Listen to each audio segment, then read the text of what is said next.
Welcome back to Good Morning Boss. Ito naman mga boss, pumunta ang Good Morning Boss sa Manila International Travel Expo. Panoorin natin yan sa ASEAN TV.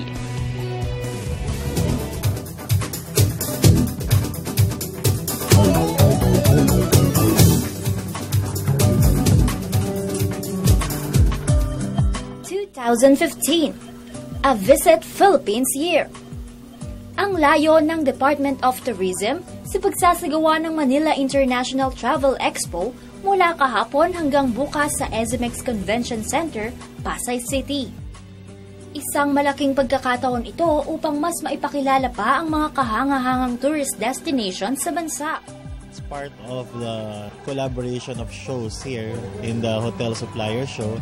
So, ang dami kaming tour operators doon, mga travel agents na inimbita para mag-showcase, magbigay ng promotion ng kanilang mga services and products para at least ma-encourage natin lahat na bumiyahe or maski locally lang. So, spend and then increase yung ating consumption. Dinalawan ito ng local and foreign exhibitors.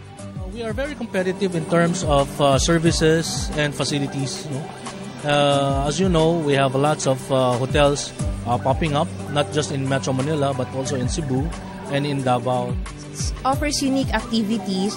We can promote and then magagamit natin siya for parang sabihin natin, mapapangalagaan natin ang nature even though we use them as a theme park din.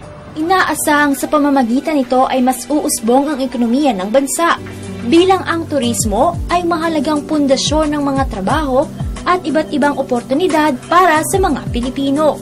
Samantala, tampok din ang First Philippine Homestyle Congress at nagsilbing keynote speaker nito ay si Honorable Vice President Jejomar Binay na binigyang diin ang pagkakaisa ng mga ASEAN member states sa larangan ng furniture and furnishings. Furniture, furnishings, handicraft, houseware, magkakaiba yan ng classification. Pero dito sa One ASEAN, ginawa namin siyang isa, homestyle industry. It's classified under Department of Trade and Industry. And we want this title or the One ASEAN to be the take-off point to unite the industry. Kaya naman malaking hakbang ang mga ito para sa nalalapit na ASEAN integration sa 2015.